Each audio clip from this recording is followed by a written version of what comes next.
하나님의 나라다웠던 때가 있었어요. 그게 언제죠? 다윗의 시절이었습니다.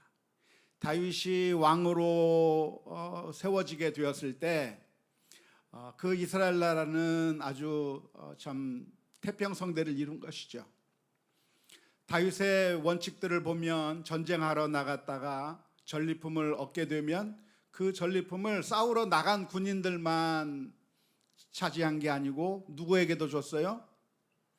싸우러 가지 못한 병사들에게까지도 같이 나눠준 거죠. 다윗의 나라는 온 세상을 정복해버려서 이웃 주변의 나라들을 다 정복해버려서 이웃의 나라들이 조공을 바치는 그런 나라가 되었고요.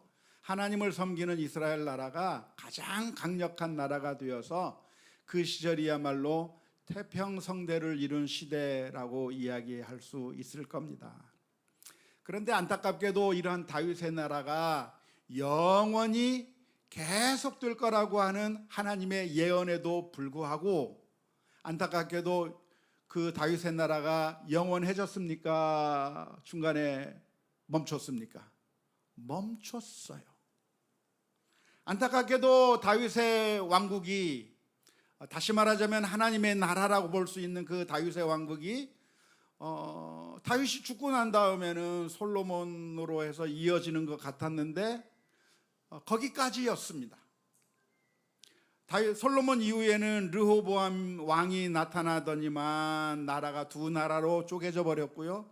그래서 10지파는 북쪽 이스라엘로, 2지파는 남쪽 유다로 나누어지게 됐고, 그리고 계속 밥 먹게 되면서 외세의 침입을 받으면서 정말 힘들게 그나마 견디다가 결국 북이스라엘은 주전 722년에 이 북쪽 아수르 나라에 의해서 멸망하고 맙니다. 남쪽 유다나는 그런 대로 좀 더 견디다가 바벨론에 의해서 주전 586년에 멸망하고 맙니다. 완전히 망해버렸어요. 하나님의 나라가, 다윗의 왕국이 영원히 계속될 줄 알았는데 그 예언과는 달리 이스라엘이 완전히 망해버린 거죠. 그래서 바벨론의 포로로 끌려가서 70년 동안 노예 생활을 했을 뿐만 아니라 그 이후에는 메대와 바사 나라, 페르시아 나라죠.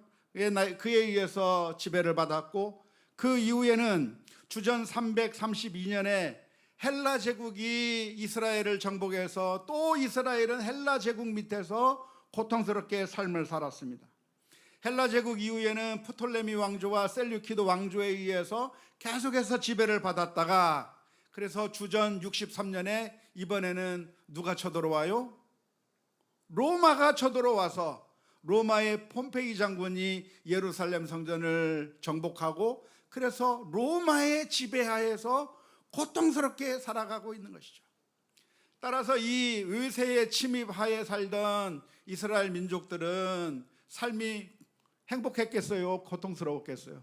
고통스럽죠. 우리나라 외정시대 때 우리나라 사람들이 얼마나 힘들게 살았습니까? 그렇게 힘들게 산 것처럼 실컷 벌으면 다 세금으로 갖다 바쳐야 되고, 노예로 끌려가고 군사로 끌려가고 정말 고통을 당하면서 살 수밖에 없었던 것이죠. 그래서 이스라엘 사람들의 기도의 제목이 무엇이냐면, 빨리 이 외세를 무찔러 주시고 하나님께서 다스리는 이스라엘 나라가 온전히 서게 해주십시오. 그게 하나님의 나라고, 그게 하나님의 나라가 임하는 것이라고 생각하면서 그렇게 소망을 가지고 기다리고 있었던 게 이스라엘 민족, 이스라엘 사람들의 그런 간절한 기대였었던 것이죠. 그러면 어떻게 하면 하나님의 나라가 이스라엘에게 이루어질 수 있는가? 그 방법을 여러 종파들마다 다른 생각들을 가지고 있었어요. 그 가운데 성경에 나오는 유명한 종파 하나가 뭐죠? 바리새파 있죠. 바리새파 사람들이 성경에 많이 나오지 않습니까? 이 바리새파 사람들은 어떻게 생각했냐면, 우리가 철저하게 하나님의 율법대로 순종하며 산다면, 과거에는 우리가 죄악을 저질렀고 악을 행했기 때문에 하나님께서 우리를 심판하셨다. 그래서 우리로 하여금 이렇게 종살이하게 만들고 남의 압제 가운데 살게 만들었는데, 이제 우리가 회개하고 하나님 앞으로 다시 돌아와서 하나님의 율법의 말씀을 잘 지키고 율법을 완벽하게 순종하면, 그러면 하나님의 통치가 다시 세워질 거다라고 생각을 한 거예요. 그러니까 바리새파 사람들이 왜 그렇게 율법을 철저하게 지켰어요? 어서 빨리 우리나라가 독립하고 하나님의 나라가 이루어지고 다윗의 왕조가 재건되고, 그래서 다윗의 후손이 와서 그래서 다시 한번 우리나라를 일으켜줄 그 하나님의 나라가 이루어질 것을 기대하면서 바리새인들은 율법을 철저하게 지키다 보면 하나님께서 그 일을 이루어 주실 거라고 생각하면서 율법을 철저하게 지켰던 것이죠. 그런데 유대인들 가운데 바리새파 종파만 있었던 것이 아니라 다른 종파들도 있었습니다.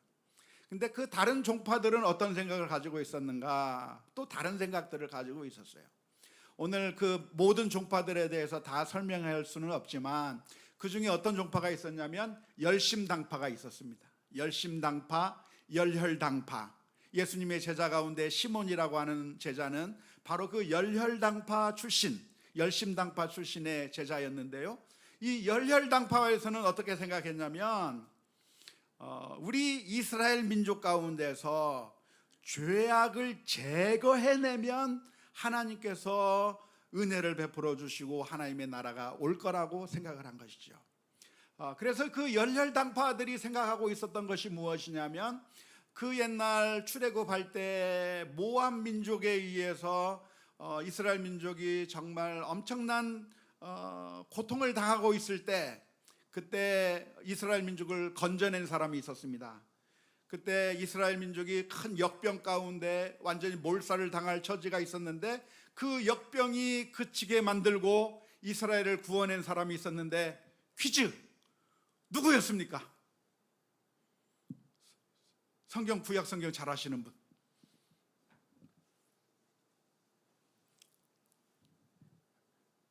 제가 잘난 척하라고 일부러 대답을 안 해주시는군요.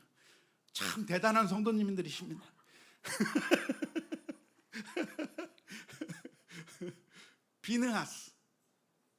비느하스라고 하는 사람이 나타난 거예요. 누가 하나님을 위하여 열정을 내겠는가, 누가 하나님을 위하여 열심을 내겠는가 라고 했을 때 비느하스라고 하는 사람이 들고 일어나 가지고 모압 여인과 함께 음행을 저지르고 있는 그 두 남녀를 어떻게 했어요? 찔러 죽인 거죠. 창을 박아가지고 두 사람을 죽이는 그 순간 어떻게 됐어요? 하나님의 역병이 그치고 이스라엘의 평화가 오는 그런 사건이 출애굽 당시에 있었단 말이죠.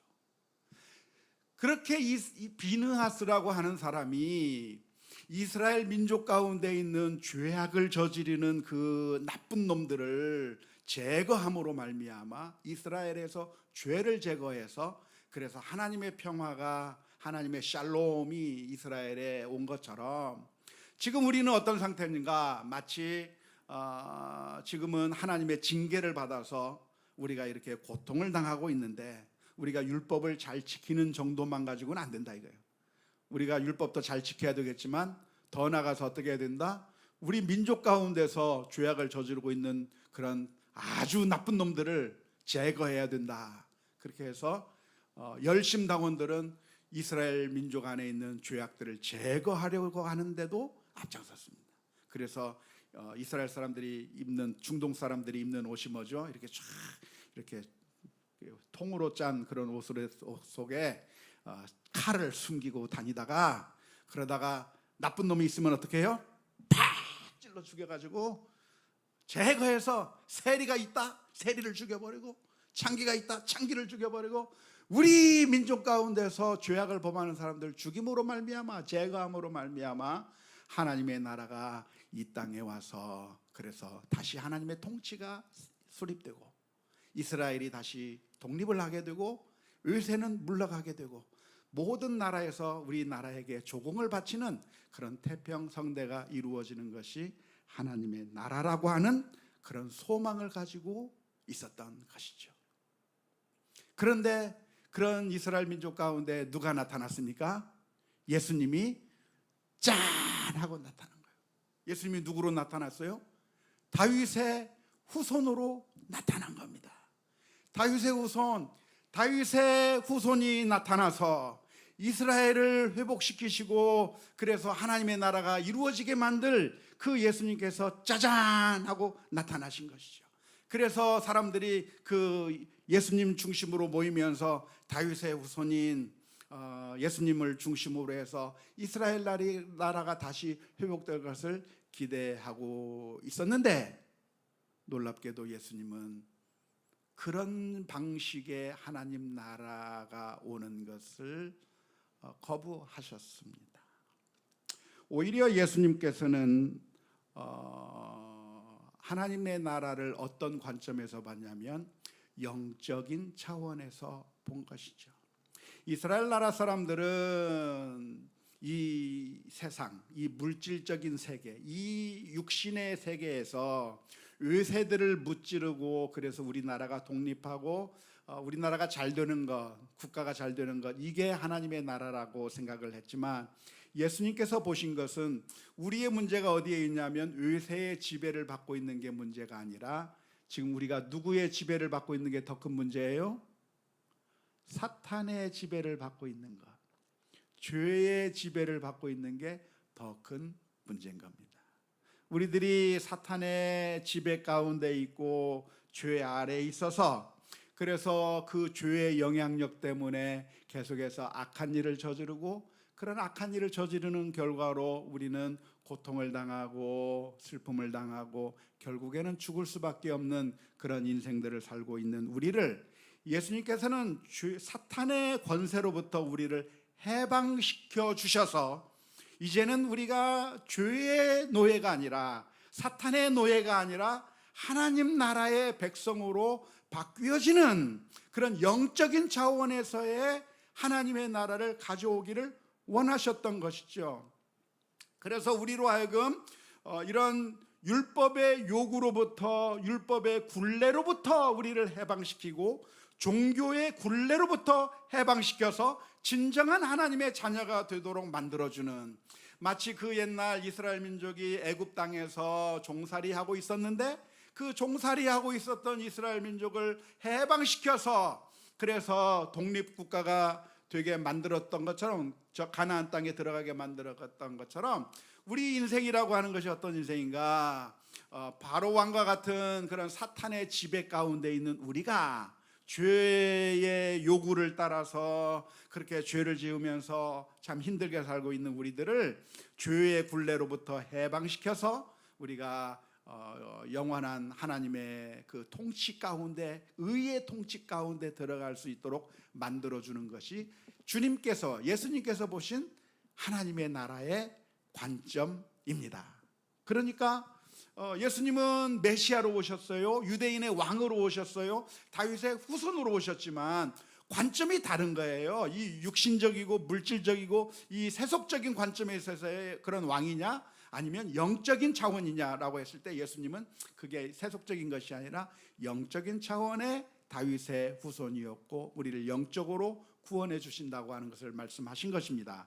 따라서 빌라도가 묻죠. 네가 이스라엘의 왕이냐 유대인의 왕이냐라고 묻고 그럴 때 예수님의 대답이 뭐예요? 내 나라는 어디에 속한 게 아니다? 이 세상에 속한 나라가 아니다.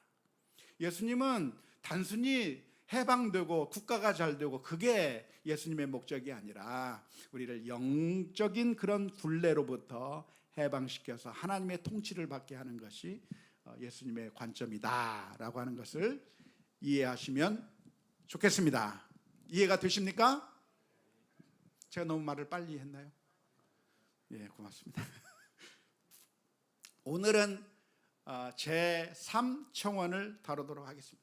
제3청원은 무엇이냐? 하나님의 뜻이 이루어지게 해주소서, 하늘에서처럼 땅에서도 라고 하는 기도가 제3청원입니다. 그런데 우리가 맨 첫 시간에 했던 것처럼 주기도문이 마태복음에도 기록되어 있고 누가복음에도 기록되어 있는데 마태복음에는 제1청원, 제2청원, 제3청원이 있는 반면에 누가복음에는 1청원 있고 2청원 있는데 3청원은 있어요 없어요? 없어요. 생략돼 버렸어요. 왜 누가복음에는 제3청원이 기록되지 않았을까?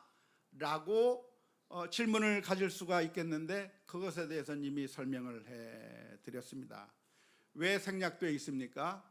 어차피 같은 기도의 제목입니다. 1청원과, 즉 하나님의 이름이 거룩하게 여겨지기를 위해서 기도하는 것과, 2청원, 하나님의 나라가 임하여지기를 위하여 기도하는 것과, 제3청원, 뜻이 하늘에서 이룬 것처럼 땅에서도 이루어지이다라고 하는 이 세 가지 청원이 각각 다른 기도의 제목이 아니라 무슨 기도의 제목이에요? 같은 기도의 제목이다 이거예요. 똑같은 기도 제목이에요. 똑같은 기도의 제목을 이렇게 표현하고 저렇게 표현하고 다른 방식으로 표현한 것이라고 할 수가 있겠습니다. 하나님의 나라가 임한다고 하면 당연히 하나님의 이름이 영광을 받으시고 높임을 받으시고 거룩하게 여겨지게 되는 것이고, 하나님의 나라가 임한다고 한다면 그곳이 하나님의 뜻이 이루어지는 곳이 바로 하나님의 나라가 임한 곳이 되는 것이죠. 하나님의 나라가 아니라면 하나님의 이름은 무시당할 것이고 하나님의 뜻은 이루어지지 않을 것이고 하는 것이죠. 그러니까 결국 1, 2, 3청원이 전부 다 똑같은 기도의 제목인데, 유대인들의 습성이 뭐냐면 같은 말을 2번, 3번, 4번 반복하는 그런 특성이 있어요. 시를 보면은 항상 짝을 이루어서 그렇게 다시 설명하고 있잖아요. 이게 다른 내용을 말하는 것이 아니라 똑같은 내용을 이렇게도 표현했다가 저렇게도 표현했다고 하는 그런 방법, 히브리 평행법적으로 그렇게 설명을 하기 때문에 하는 거예요. 그래서 주기도문은 마치 주문처럼 철자 하나 틀리지 않고 완벽하게 외워야만 효과가 있는 주문이 아니에요. 주문은 뭐예요? 철자 하나 틀려도 안 되고 발음 하나 틀려도 안 되고 액센트 하나 틀려도 안 되고 모든 게 다 정확하게 맞아 떨어져야 그 주문대로 뭔가 요술이 만들어져요. 아다브라 카브라 하면서 마술을 부렸는데, 나는 비둘기를 만들려고 그런 요술을 쫙 부렸는데 비둘기가 안 나타나고 쥐가 만들어졌어요. 왜 그랬어요? 액센트 잘못하면 비둘기 만들려고 했다가 쥐가 만들어지는 거예요. 왜? 주문이라고 하는 것은 완벽하게 철자 하나 틀리지 않고 액센트 하나 틀리지 않고 그 장단음 틀리지 않고 정확하게 해야만 그게 그대로 이루어지는 게 주문이라고 하는 거죠. 하지만 주기도문은 무엇인가? 주기도문은 주문이 아니에요. 이것은 우리가 정신을 이해해야 되는 것이고 예수님께서 가르쳐 주신 그 정신에 따라서 기도해야 되는 겁니다. 그러니까 이 주기도문대로 달달달 외우는 게 중요한 게 아니라 이 주기도문의 정신을 이해하고 우리가 무엇을 위해서 기도할 것인가를 배워서 우리의 형편에 맞게, 우리의 상황에 맞게 이 기도를 우리의 버전으로, 우리의 상황에서 기도하는 것이 아주 중요하다고 할 수가 있겠습니다. 자, 아무튼 제3청원을 지금 우리가 살펴보고 있는 가운데 있는데, 하나님의 뜻이 이루어지기를 기도합니다. 하나님의 뜻이 이루어지기를 위해서 기도하는데, 왜 하나님의 뜻이 이루어지게 해달라고 기도할까요? 그것은 지금 이 땅에서 하나님의 뜻이 이루어져요, 안 이루어져요? 예? 아무 대답도 안 하지 말고 틀린 대답을 해줘야 좋습니다. 하나님의 뜻이 지금 이루어지고 있어요, 안 이루어지고 있어요? 안 이루어지고 있기 때문에 이루어지게 해달라고 기도하는 것이지, 하나님의 뜻이 이루어지고 있으면 기도할 필요 있어요, 없어요? 예? 없잖아요. 아니, 이미 내가 가지고 있는데 달라고 할 필요 있어요, 없어요? 없잖아요. 없으니까 달라고 기도하는 거 아니에요? 없으니까 달라고. 그러니까 하나님의 뜻이 지금 이루어지고 있는 상태예요, 안 이루어지고 있는 상태예요? 안 이루어지고 있는 상태인 겁니다. 하나님의 뜻이 이 땅에서 무시되고 있는 겁니다. 하나님의 뜻대로 움직이는 것이 아니라 하나님의 뜻이 아닌 방식으로 이 세상이 움직여지고 있는 상황이기 때문에 하나님 앞에 기도하는 겁니다. 하나님, 이 땅에서 일어나는 모든 일들이 하나님의 뜻대로 일어나게 해주세요 라고 기도하는 것이죠. 이해가 됩니까? 이해가 되면 안 돼요. 왜냐하면 성경 전체의 가르침을 통해서 볼 때 이 세상에서 일어나는 모든 것들은 하나님의 뜻대로 움직인다고 성경에 써 있잖아요. 그래요, 안 그래요? 그래요. 우리가 성경 전체를 통해서 배운 게 뭐예요? 이 세상에서 일어나는 모든 일들이 하나님의 뜻대로 움직이는 겁니까? 하나님의 뜻과 상관없이 움직이는 겁니까? 하나님의 뜻대로 움직인다고 하는 게 성경의 가르침이잖아요. 그래요, 안 그래요? 그렇잖아요. 그러면 다시 한번 묻습니다. 지금 이 세상에서 일어나고 있는 일들이 하나님의 뜻대로 움직이고 있습니까? 하나님의 뜻대로 움직이지 않고 있습니까? 네?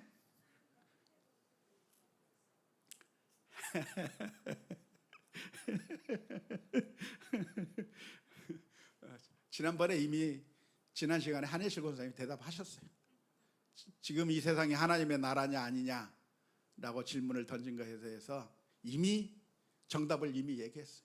하나님의 나라이면서 하나님의 나라가 아닌 그런 애매모호한 상태인 거죠. 하나님의 뜻이 이루어지고 있는 것 같은데 하나님의 뜻이 이루어지지 않는 것 같은 그런 아주 정말 복잡한 애매한 상황이 지금 우리 상황 가운데, 우리 주변 가운데 펼쳐지고 있는 게 우리들의 현실인 겁니다. 한편으로 보면 하나님의 뜻이 이루어지고 있어요. 왜? 참새 한 마리가 땅에 떨어지는 것도 그냥 떨어지는 거 아닙니다. 하나님의 뜻이 계셔야만, 하나님이 허락하셔야만 이 땅에 떨어지는 겁니다.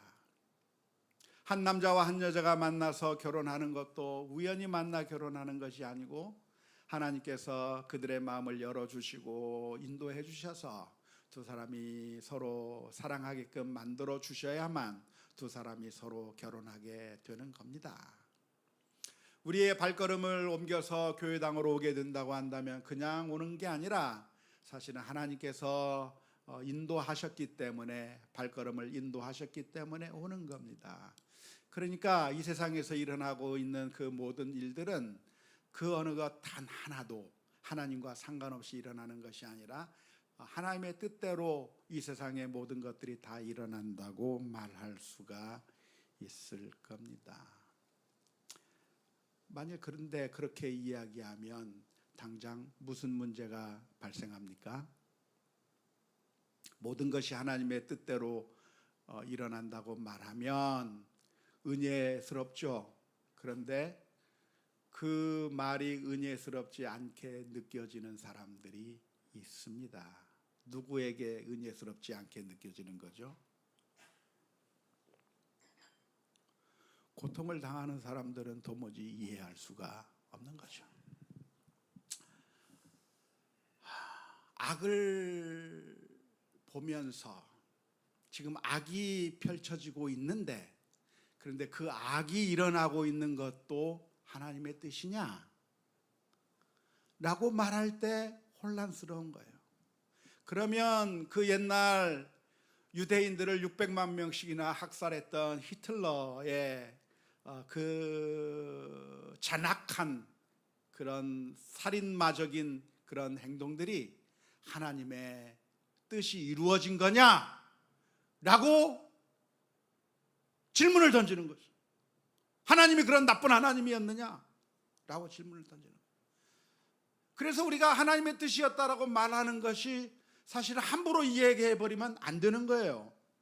함부로 이야기하면 욕먹어요.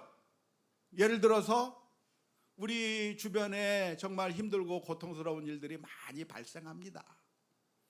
사고로 인해서 사람이 죽는다든가 또는 천재지변으로 인해서 정말 엄청난 고통을 당한다든가 수많은 고통들이 일어나고 있는데 하나님께서 다 허락하신 거다라고 얘기하면 그러면 열 받겠어요? 안 받겠어요? 열 받는 거죠. 하나님이 그렇게 나쁜 짓을 했단 말이야. 열 받는 수밖에 없는 겁니다. 그래서 말을 함부로 그냥 쉽게 하시면 안 되는데요. 그래서 우리는 조심스럽게 하나님의 뜻이라고 하는 것이 사실은 다양한 차원에서 이해할 수 있겠다라고 하는 것을 고민하셔야 됩니다. 하나님의 뜻 그러면 한 가지 뜻만 있는 것이 아니라 이런 측면에서의 하나님의 뜻, 이런 측면에서의 하나님의 뜻, 다양한 각도에서 하나님의 뜻을 정의해 볼 수가 있는 겁니다. 다양하게 정의할 수 있겠지만 그 가운데서 특별히 한 3개 정도로만 우리가 하나님의 뜻을 구분한다고 하면 이렇게 구분할 수 있을 것 같아요. 첫 번째는 하나님의 주권적인 뜻이라고 하는 걸로 우리가 구분할 수 있을 겁니다. Sovereign will. 하나님의 주권적인, 하나님의 통치하시는, 하나님께서 다스리시는 그런 주권적인 뜻을 의미할 때가 있습니다.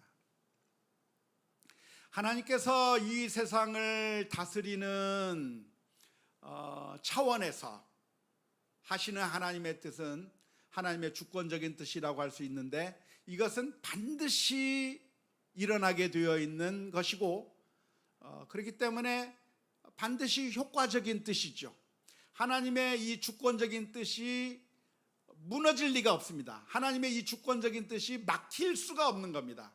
하나님께서 원하시면 반드시 이루어질 수밖에 없는 효과적인 하나님의 뜻인 것이죠. 근데 이런 하나님의 주권적인 뜻이 무엇이냐? 그것은 이 세상에서 발생하는 모든 것들이 다 하나님의 주권적인 뜻이라고 할 수 있어요. 참새 한 마리가 떨어지는 것, 전쟁이 일어나고 사람이 죽고 살고 병들고 등등, 아무튼 이 세상에서 발생하는 모든 것, everything, 모든 것들이 다 하나님의 주권적인 뜻 안에서 이루어지는 것이지 하나님의 뜻과는 상관없이 일어나는 것이 단 하나도 없는 것이라고 그렇게 말할 수 있는 겁니다. 그런데 하나님의 뜻이라고 하는 것은 꼭 이런 주권적인 뜻만을 가리키는 것이 아니라 다른 의미에서의 하나님의 뜻도 있습니다. 두 번째로 생각해 보는 것은 하나님의 규례적인 뜻입니다. 규례적인 뜻, preceptive will. 하나님께서 명령하시는 뜻이죠. 하나님께서 법칙으로 만들어 놓으신 그런 뜻이죠. 하나님의 뜻은 무엇인가? 성경에는 하나님의 뜻이 나타났다고 했는데 여기서 말하는 하나님의 뜻이라고 하는 것은 하나님께서 원하시는 거라는 거예요. 하나님께서 명령하시는 거라는 거예요. 예를 들자면 하나님의 이런 규례적인 뜻, preceptive will, 이런 하나님의 뜻이 예를 들자면 어떤 것이겠습니까? 항상 기뻐하라, 쉬지 말고 기도하라, 범사에 감사하라. 이것이 뭐예요? 하나님의 뜻이에요.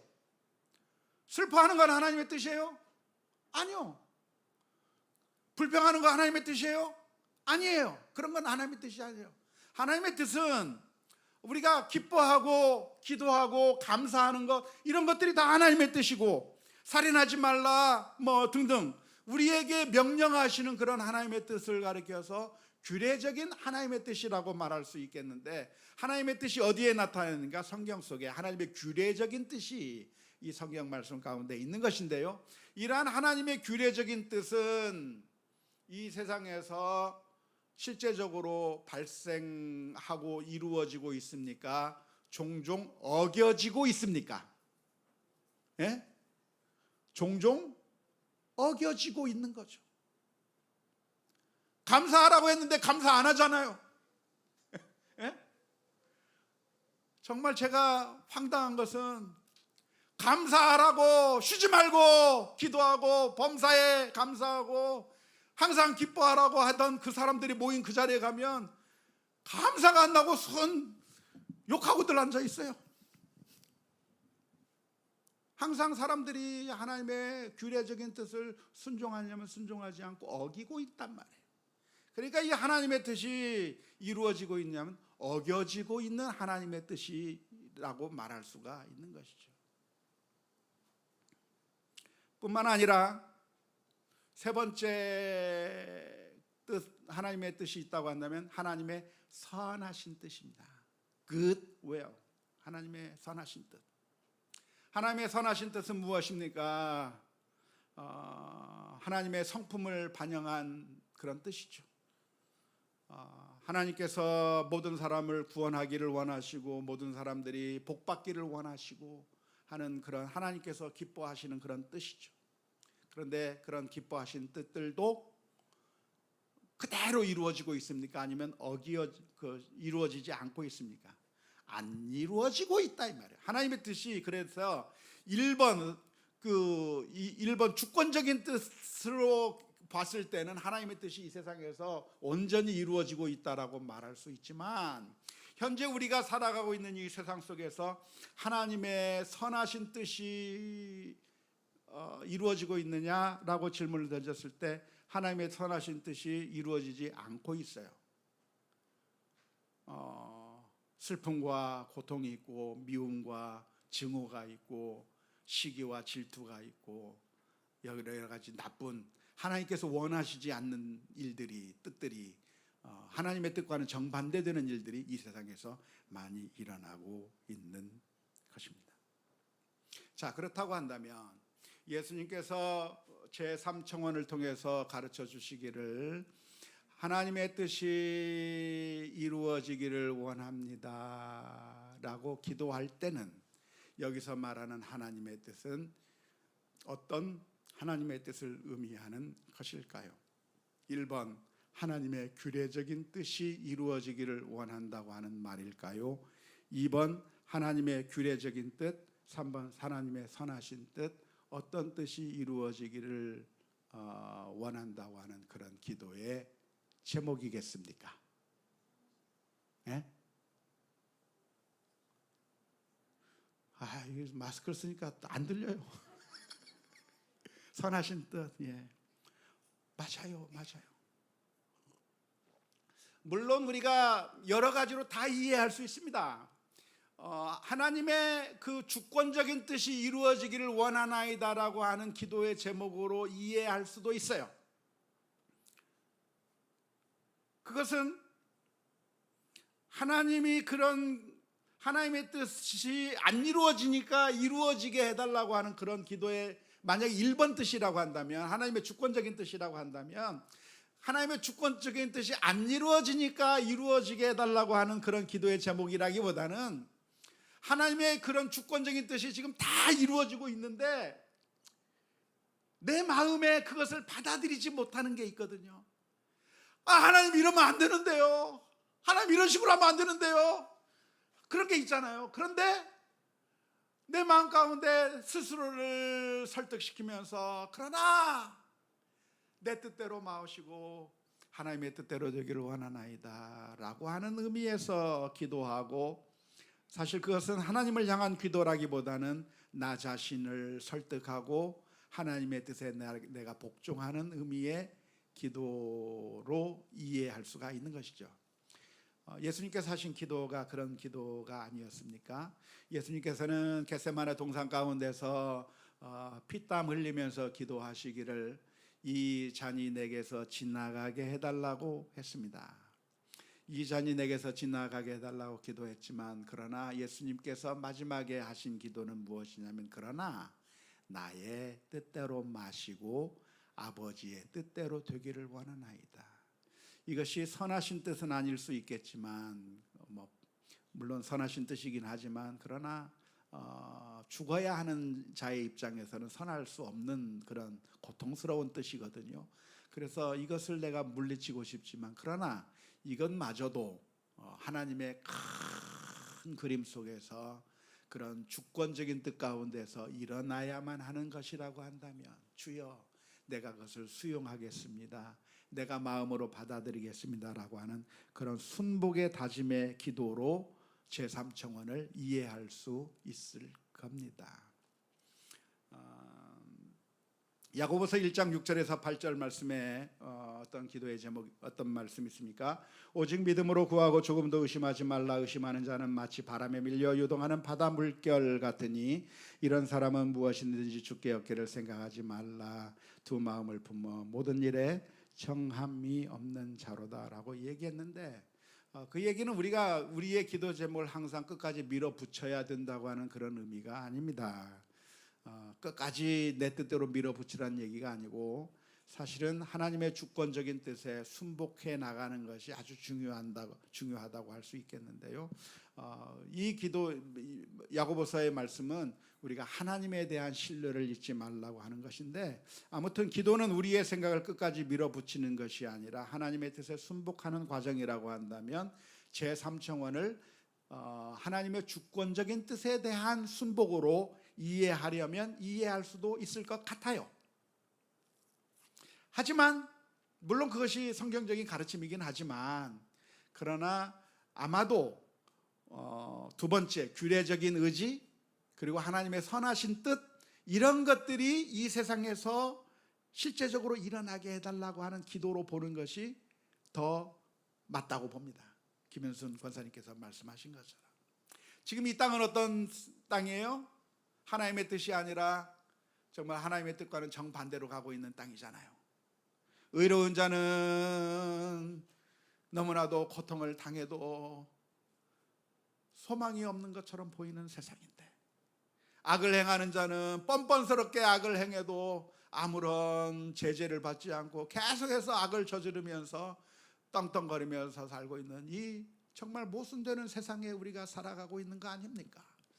선한 사람들은 수고하고 애를 썼는데, 그런데 아무것도 결과가 없는 반면에 그냥 놀고 먹는 사람들은 잘 먹고 잘 사는 이런 억울한 일들을 경험하는 때가 얼마나 많습니까? 그리고 사탄의 지배가 지금 이 세상에서 자꾸만 일어나는 것처럼 보이는 이 세상 가운데 하나님 이런 불합리한 것들을 다 제거해 주시고 정말 하나님의 선하신 뜻이 이루어지기를 기도하는 그런 기도의 제목이라고 이해할 수 있을 거라고 생각을 합니다. 그렇다고 한다면 제가 제2청원 하나님의 나라가 오게 하소서, 그리고 첫 번째 청원 하나님의 이름이 거룩히 여김을 받게 해주소서라고 하는 그런 기도의 제목들과 일맥상통한 기도의 제목이라고 할 수가 있겠습니다. 자, 제3청원에 보면 하늘에서 이루어진 것 같이 땅에서도 이루어지다라고 하는 표현이 덧붙여져 있습니다. 여기서 말하는 하늘에서 이루어진 것 같이라고 말할 때 하늘은 무엇을 말하는 걸까요? 저 위에 있는 하늘을 말하는 건가요? 아니요. 하늘이라고 하는 물리적인 그런 대상을 지칭해서 말하고 있지만 그 하늘이 나타내는 것이 무엇이죠? 영적인 차원이죠. 하나님의 뜻은 지금 영적인 차원에서는 100% 이루어지고 있습니다. 영적인 차원에서는 하나님의 뜻이 완벽하게 이루어지고 있습니다. 하지만 이 땅이라고 하는 건 뭐죠? 우리들의 현실을 말하는 거죠. 우리가 발붙여 살고 있는 이 세상을 말하는 거죠. 그런데 이 세상에서는 하나님의 뜻이 완벽하게 선하신 뜻이 이루어지지 않는 것처럼 보여요. 그러니까 하나님의 뜻이 저 영적인 차원에서 천사들과 함께 있는 저 영적인 차원에서 하나님의 뜻이 온전하게 이루어지는 것처럼 우리가 살고 있는 이 땅에서도 하나님의 뜻이 온전하게 이루어지게 해달라고 하는 그런 의미에서 하늘에서와 같이 땅에서도 이루어지기를 원한다고 기도하는 것이죠. 따라서 하늘은 영적인 차원을 의미하는 것이고 땅은 가시적인 세계, 우리의 생존하는 영역, 우리의 현실을 의미하는 것이라고 할 수가 있겠습니다. 그런데 이 하늘에서처럼 땅에서도라고 하는 이 표현은 제3청원에만 걸린 것으로 한국말 기도문에서는 번역되어 있지만 사실은 제3청원에만 걸렸다고 보기보다는 1, 2, 3청원에 다 걸린 것이라고 볼 수가 있습니다. 우리가 번역을 할 때 하나님의 이름이 거룩히 여김을 받으시오며 나라가 임하옵시며 뜻이 하늘에서 이룬 것처럼 땅에서도 이루어지길 원하나이다. 이렇게 하늘에서처럼 땅에서도를 삼청원에다만 국한시켜서 번역을 해놓았기 때문에 그렇게 번역이 되어 있습니다만은 원문의 순서를 보면 이렇게 되어 있어요. 하나님의 이름이 거룩하게 여겨지기를, 하나님의 나라가 임하기를, 뜻이 이루어지기를 해놓고 하늘에서처럼 땅에서도 라고 하는 부사구가 붙어 있는 거죠. 그러면 이 부사구가 맨 마지막 세 번째 청원에만 걸리는 게 맞습니까? 1, 2, 3청원에 다 걸리는 게 맞습니까? 헬라어도 마찬가지고 히브리어도 마찬가지고 반복될 경우에는 생략하는 게 원칙입니다. 따라서 하나의 청원에만 걸리는 것이 아니라 세 가지 청원에 다 걸린 것이라고 보는 게 맞을 겁니다. 한번 도표를 한번 봤으면 좋겠는데요. 첫 번째 기도의 제목은 하나님의 이름이 거룩해지기를 위해서 기도하는 것. 두 번째 기도는 하나님의 통치가 이루어지게 하기를 위해서 기도하는 것. 세 번째 청원은 하나님의 뜻이 이루어지게 하기를 위해서 기도하는 것인데 어떻게 이루어질 것인가?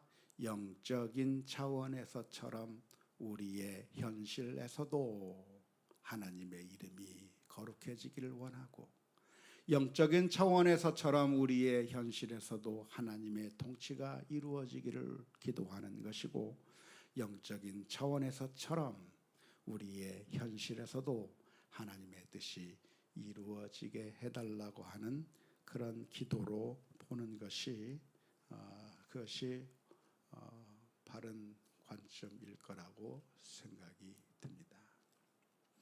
지금까지 우리는 1, 2, 3 청원이 사실상 하나의 기도 제목이라고 하는 것을 말씀드렸는데요.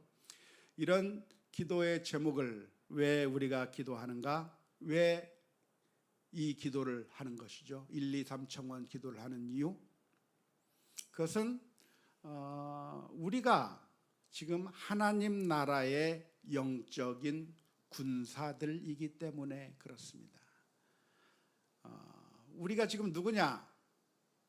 여러분은 누굽니까? 우리는 하나님 나라의 군병들이에요. 하나님 나라의 군사들이에요. 그래서 하나님 나라를 위해서 이 세상에서 싸우고 있는 사람들, 영적인 전투를 하고 있는 사람들이에요. 근데 영적인 전투를 해 나가는 가운데 우리의 힘만으로 못 싸우니까 하나님 앞에 간구하면서 기도하는 것이죠. 이것을 어떻게 이해할 수 있냐면 다윗의 경우를 생각해 보시면 알 것입니다. 다윗은 골리앗과 마주하면서 싸우러 갈 때 물맷돌 5개를 가지고 골리앗과 싸우러 나갑니다. 싸우러 나갈 때 다윗이 하나님 앞에 기도했다고 한다면 어떤 기도의 제목을 다윗이 했을까요? 하나님, 내가 이 골리앗을 무찌르게 하셔서 그래서 하나님의 무시당하고 있는 이 이름이 다시 영광스럽게 회복되게 해주옵소서. 저 블레셋이 우리를 위협하고 있는데 우리가 저 블레셋을 무찌르고 하나님의 나라가 왕성함을 보여주게 해주옵소서. 이 세상을 지금 저 블레셋이 우리를 다스리려고 하고 있는데 하나님의 뜻에 따라 다스려지는 나라가 되게 해주옵소서. 그런 기도의 제목을 가지고 물맷돌을 가지고 블레셋에게 골리앗에게 나아갔을 것 같습니다. 다윗은 그 순간에 기도가 제일이니까 하면서 금식 기도하러 기도원에 간 게 아니고요. 그 문제를 해결하기 위해서 골리앗을 향해 달려가는 가운데 기도했다고 한다면 1, 2, 3 청원을 가지고 하나님 앞에 기도하며 나갔을 겁니다. 그런데 우리가 어떤 상황이냐? 우리가 그런 상황이라는 거예요. 이 세상에서 우리가 구원받은 하나님의 백성으로 사는 것인데, 그러면 우리들에게 놓여져 있는 그 전쟁이 무엇인가? 영적인 전쟁을 하면서 우리가 살아가게 되어 있는 겁니다. 지금 우리는 매 순간순간마다 지금 우리는 평화 시대를 살아가고 있습니까? 영적인 그런 전쟁 중에 있습니까? 예? 영적인 전쟁 중에 있는 거 알고 계셔요? 그걸 잘 알아야 돼요. 영적인 전쟁 중에 있어요. 우리가 영적인 전쟁 중에 있는데 우리가 그 마귀와 싸워 이기려고 할 때 내 힘이 의지 부족하니 어떻게 기도해야 돼요? 하나님 앞에 기도하면서 영적인 전투를 해야 되는 거죠. 내 주는 강한 성이요 방패와 병기 되시니 하면서 하나님 앞에 기도하는 가면서 이 세상에서 영적인 전투를 하면서 살아야 되는 것이죠. 그렇게 영적인 전투를 하는데 내 힘과 능력으로 부족하니까 어떤 기도를 해야 돼요? 주기도문의 기도를 해야 되는 겁니다. 하나님의 이름이 거룩히 여겨지게 해주옵소서. 내 인생의 영적인 싸움 가운데서 하나님의 통치가 이루어지게 하옵소서. 하나님의 뜻이 승리하게 해주옵소서. 그렇게 기도하면서 영적인 전투를 하라고 영적인 전투하는 사람들을 위한 기도문으로 주신 겁니다. 자, 우리가 영적인 전투를 하게 되었는데요. 그러면 우리들에게 있는 영적인 전투는 무엇입니까? 에베소서 6장 11절부터 18절 말씀입니다. 마귀의 관계를 능히 대적하기 위하여 하나님의 전신 갑주를 입어라. 우리의 씨름은 혈과 육을 상대하는 것이 아니요 통치자들과 권세자들과 이 어둠의 세상 주관자들과 하늘에 있는 악의 영들을 상대함이라. 그러므로 하나님의 전신갑주를 취하라. 이는 악한 날에 너희가 능히 대적하고 모든 일을 행한 후에 서기 위함이라. 그런즉 서서 진리로 너희 허리띠를 띠고 의의 호심경을 붙이고 평안의 복음이 준비한 것으로 신을 신고 모든 것 위에 믿음의 방패를 가지고 이로써 능히 약한 자의 모든 불화살을 소멸하고 구원의 투구와 성령의 검 곧 하나님의 말씀을 가지라. 모든 기도와 간구를 하되 항상 성령 안에서 기도하고 이를 위하여 깨어 구하기를 항상 힘쓰며 여러 성도들을 위하여 구하라. 우리의 영적인 전투가 있는 겁니다. 사탄이 우리를 가만 내버려 두는 것이 아니라 호시탐탐 노리면서 우리를 싸워서 우리를 포로로 잡아가기 위한 전쟁을 계속 걸어오고 있는 것이죠. 계속 걸어오고 있을 때 우리가 그 영적인 전투를 하면서 그 사탄과 싸워서 이기기 위해서 이 주기도문이 필요한 거죠. 따라서 우리는 영적인 전투를 해야 될 사람들인데 우리의 대적이 누군가요? 마귀죠. 그런데 지금까지 기독교의 역사를 살펴보면 종교 권력자들이 있었고, 그리고 종교 권력자들은 그 옛날 서기관들과 대제사장들처럼 종교를 이용해서 자신의 이득을 많이 취하게 되는 경향들이 있는데요. 아무튼 뭔가 높은 자리에 올라가고 기득권 자리에 올라가면 그럴 위험성이 언제든지 상존하는 것이죠. 그런데 그 종교 권력자들은 영적인 싸움을 어떻게 규정했냐면 물리적인 싸움, 사람과의 싸움으로 잘못 호도해 왔습니다. 대표적인 케이스가 무엇이냐면 바로 중세시대 때 있었던 십자군 전쟁입니다. 십자군 전쟁의 무엇이냐면 지금 이스라엘 땅에 예수님께서 활동하셨던 그 가나안 땅에 이슬람 교도들이 장악하고 있다고 하는 그 사실에 너무나도 마음을 아파하면서 그 예루살렘 성지를 되찾아오자 지금 회교도들에 의해서 이슬람 교도들에 의해서 짓밟혀지고 있는 이 가나안 땅을 우리가 다시 찾아오자. 그것이야말로 거룩한 전쟁, 영적인 전투, 성전이라고 생각을 하고 유럽에 있는 수많은 성도들을 동원해서 그 이슬람 교도들과 전쟁을 벌인 것이 십자군 전쟁입니다. 자, 그렇게 이슬람 교도들을 무찌르는 것이 영적인 전쟁이 맞을까요? 영적인 전쟁처럼 보였어요. 하지만 사실은 그렇지 않았습니다. 우리 크리스천들에게 있어서 성지는 없습니다. 이 세상의 모든 종교는 성지가 있지만 기독교는 성지가 없습니다. 저는 예루살렘과 팔레스타인 땅을 가보고 싶어요. 아직까지 한 번도 못 가봤기 때문에 내년에는 좀 가볼까 지금 그냥 꾀를 내고 있습니다. 어떻게 하면 가볼까. 제가 가보고 싶은 이유가 무엇이냐면 예수님이 거기서 살았기 때문에, 성지이기 때문에 가는 게 아니라 그냥 성경을 좀 더 잘 이해하기 위해서, 성경을 좀 더 잘 깨닫기 위해서 그곳에 가보려고 하는 것이지, 거기가 성지이기 때문은 아니에요. 그곳이 거룩한 땅이 아니에요. 사실은 이 세상 전체가 다 하나님의 땅이고 하나님이 계신 곳이 하나님의 땅입니다.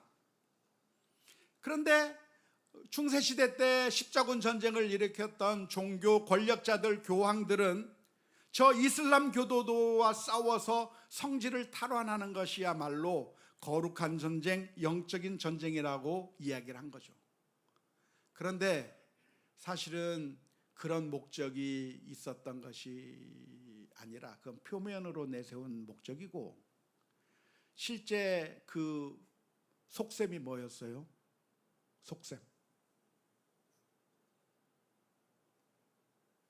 속셈이 뭐냐면 저 인도, 파키스탄 이쪽에서 생산되는 후추를 유럽에서 수입해다가 먹었는데 그 중간 길목을 회교도들이, 이슬람교들이 장악하고서 막고 있단 말이에요. 후추를 뿌려야 고기를 오랫동안 보관하고 아무튼 뭐 이렇게 할 수 있는 것인데, 그 후추라고 하는 정말 귀중한 그 식료품을 이슬람 교도들이 길목을 차단하고서 수입에 방해를 하고 있으니 돈을 벌지 못한 장사꾼들이 화가 난 겁니다. 그래서 기독교인들의 순수한 신앙적인 열정을 동원해서 회교도들을 물리치고 장사를 잘 하고 싶은 세속적인 욕망을 감추어 두어서 십자군 전쟁을 벌인 것이죠. 그 장사꾼들은 물론 당시 천주교인들이었습니다. 그렇기 때문에 교회, 즉 성당의 주요한 성도들이었고 헌금도 많이 했고 종교 권력자들과 무척 가까웠기 때문에 그 장사꾼들의 그 생각과 종교 권력자들, 교황의 생각이 맞아떨어진 것이죠. 하지만 하나님의 이름이 거룩하게 해지려고 하는 것, 하나님의 나라가 오게 하자고 하는 그런 목적은, 그런 목적을 내세웠지만 사실은 그것은 십자군 전쟁은 영적인 전쟁이 아니라 사실은 탐욕적인 전쟁이었고, 장사꾼들의 손에 노란한 순수한 믿음을 가진 사람들이 이용을 당한 안타까운 교회사에 있어서 너무나도 수치스러운 사건이 바로 십자군 전쟁이라고 할 수가 있겠습니다. 그런데 이런 일들이 오늘날에는 안 일어날까요? 오늘날에도 일어나는 겁니다. 오늘날에도 종종 어떤 집단과 어떤 사람들과 싸우는 것이 거룩한 영적인 전쟁이라고 포장되어 선전되는 경우가 많이 있습니다. 성경적 가치를 위해서 싸우라고 이야기하는 때가 많이 있습니다. 하지만 그 이면에는 정치적 이득을 얻기 위한 사악한 동기가 숨어 있는 것이고, 그러면서 그러한 정치적 이득 때문에 순진한 성도들을 동원하는 그런 안타까운 일들이 오늘날에도 재발하고 있는 것이죠.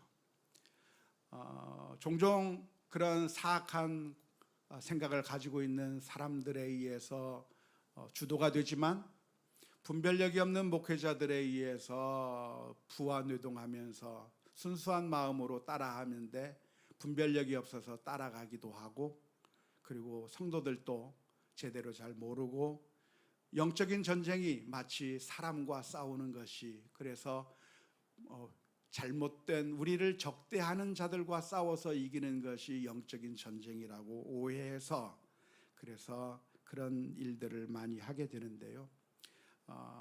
참 아이러니컬한 것은 그렇게 말하면서 정치적인 어느 한 편을 위해서 편들면서 그들이 가지고 있는 잘못된 것에 대해서는 침묵해요. 정말 영적인 목적을 위해서 싸우자고 말하는 사람들이 영적이지 못한 그런 면을 가지고 있어도 자기 편에 대해서는 침묵해요. 말하지 않아요. 왜냐하면 목적이 다른 데 있기 때문에 그렇습니다. 영적인 목적을 내세우지만 사실은 이 세상의 것을 탐하는 목적이 들어있기 때문에 그런 것이죠. 여기에 순진한 성도들과 목회자들이 넘어가고 있고 21세기 십자군 전쟁 속으로 들어가는 일들이 우리 주변에서 지금도 일어나고 있는 겁니다.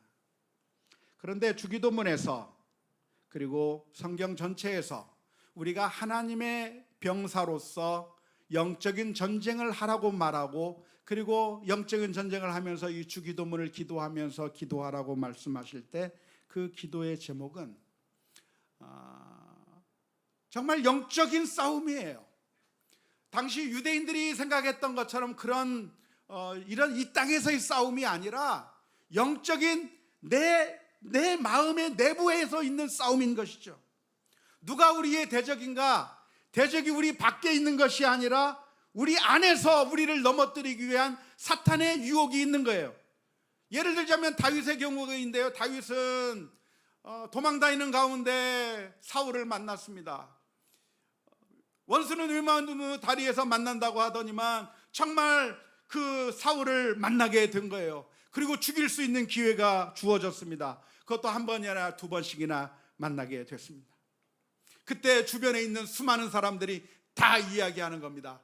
빨리 저 사악한 사울을 죽여버리고 이 싸움을 끝내버리고 하나님의 나라가 임했으면 좋겠습니다. 사울 왕에 의해서 엉망진창이 된 이 나라를 완전히 끝내버리고 다윗이 왕이 되어서 그래서 이 나라를 바르게 세우는 것이 하나님의 뜻이라고 이야기를 했습니다. 친구들의 입을 통해서 또한 다윗의 마음속의 충동을 통해서 사탄은 우리들을 자꾸만 사울을 죽이라고 하는 충동질을 해오는 겁니다. 그때 다윗은 그러한 싸움에 지지 않았습니다. 사탄의 유혹은 나 사탄이요라고 하면서 싸움을 걸어오는 것이 아니라 거짓 선지자는 항상 양의 탈을 쓰고 우리에게 유혹합니다. 내가 거룩한 일을 하는 것처럼 그렇게 해서 죄를 짓게 만드는 것이죠. 다윗은 그러한 요구에 넘어가지 않았습니다. 다윗 사울을 죽여야만 한다고 하는 그 내면의 사탄의 유혹에 무릎 꿇지 않고 하나님의 선하신 뜻이 이루어지기를 원하나이다. 원수를 용서하고 사랑하고 그에게 은혜를 베푸는 것이 악마를 이기는 것이고 영적인 전투에서 승리하는 것이기에 다윗은 하나님의 말씀에 순종하며 주기도문의 기도대로 그 말씀에 순종하면서 이겼습니다. 예수님도 역시 마찬가지였는데요. 대제사장들과 로마 군병들이 예수님을 죽이려고 했을 때 칼을 빼어들며 저항하려고 했습니다. 그들을 죽이는 것이야말로 하나님 나라를 보호하는 것이고 하나님의 뜻을 이루는 것이라고 생각한 베드로에게 그 칼을 도로 칼집에 넣으라고 이야기한 겁니다. 그 사람들을 죽이는 것이 영적인 전쟁에서 승리하는 것이 아니라 하나님의 뜻에 굴복하는 것이 영적으로 승리하는 것입니다. 돌로 떡을 만들어 먹으라고 하는 사탄의 유혹, 십자가를 지지 말라고 하는 사탄의 유혹, 그런 유혹, 내면의 유혹들과 싸워서 예수님께서는 이겼습니다. 사탄은 우리를 어떻게 넘어뜨리는가? 마치 거룩한 목적인 것처럼 가장해서 우리 이웃들과 싸우게 만듭니다. 우리 성도들끼리 싸우게 만들고 교회끼리 싸우게 만들고 우리가 복음을 전해야 될 이웃 주변들과 싸우라고 이야기를 합니다.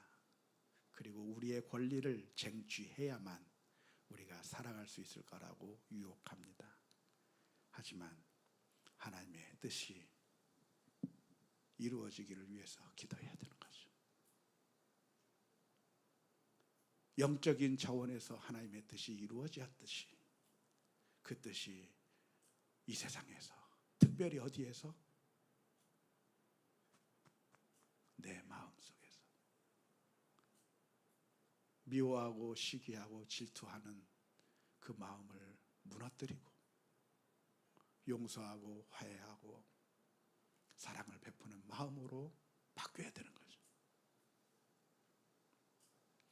하나님의 나라의 백성으로서 하나님의 통치가 이루어지기를 기도하면서 싸워야 합니다.